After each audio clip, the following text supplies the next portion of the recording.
Yo, what's good, guys? This is JP Trades. Today I'm gonna do a little daily recap. Sorry I didn't upload yesterday. I'm at camp and I was a little busy, so I'll just do a quick one. So yesterday was August 20th, and there was news at 11 FOMC. And then let me show you my daily buys. Let me zoom in more for y'all.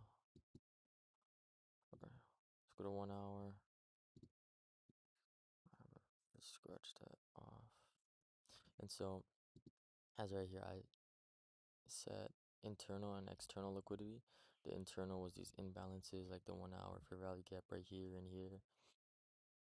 And then I put the external liquidity up on this London high and this Asian high. And honestly, I was gonna keep it realistic. It was already on a pretty big downtrend.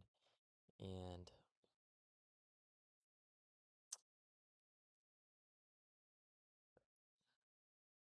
I think it wouldn't fill this essentially because it was already filling this fair value gap right here. And so what I wanted to do, because ES was closer to London high, so what I wanted to create was an S&T divergence. And so what it did, it as soon as the market opened, it filled that London high and started rejecting to the downside. And what happened was creating an SMT. And while that, it broke structure to the downside on the 5 minute and 1 hour, right? So now that I want to take a trade on ES, we can remove NQ. All right. And so let me mark the breaker structure right here too. There go breaker structure right. Broke structure to the downside. And then as you can see, it was straight rejecting. There was a possibility I could have taken a trade. I just I wasn't too confident about it. Why? It was that breaker structure, and then there was an order block that was created, and then as you can see right here, this wick just wicked inside it, and it started going down. That could have been a possible entry, but unfortunately, I low-key sold a little bit because I was on the road trip. But then I was like, okay, I will enter if it gives me a continuation confluence like an equilibrium or a fair value gap, right? And so in the 5 minute, it filled this fair value gap right here. And my confluence, it's not as soon as it filled, I enter.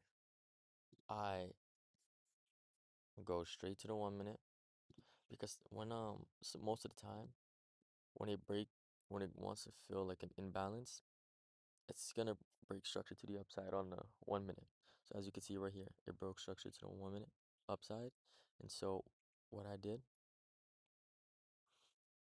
is, as you can see right here, I entered off the breaker structure to the downside right here. And then what I put my take profits, I took my take profits on previous sessions. Um, previous session,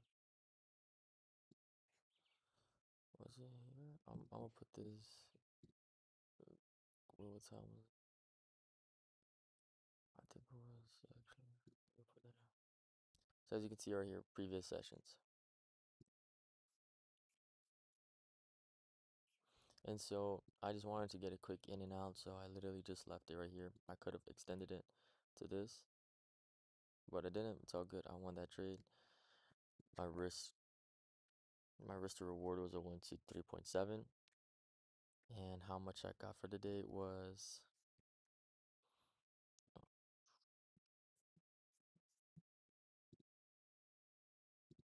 yesterday was 1,275. And then with 3 accounts altogether, that's a $3,800 day. The goal for this month is to be positive, right? I'm basically back to break even, but to secure another payout and pass those other two combines, so I have 3 express accounts, so I can start. And then after that payout, I made a promise with God that I'll give 20% in offering, and I would probably get 2 more accounts to have 5 accounts. The goal here is to give 10. And there's always gonna be high and lows. The goal for this month is gonna have a high win rate. I want to have a high win rate, high RR. I want to have it better than last month, even though I started off rough because of psychology, but I worked well with my psychology. I practiced a lot and I improved a lot. I'm learning it right now. I'm learning still. And as you can see, there's like a nice scenery in the back. I'm at camp. I'm at New Hampshire. Just enjoying time. And we'll see, like, I'll keep y'all updated for today, the 21st. There is PMI, if I'm not mistaken. Yeah, there's PMI at 9:45, so we'll take a look, see how that goes in the market, how that treats it. But I hope you guys enjoy. This is JP Trades. Be that 1%.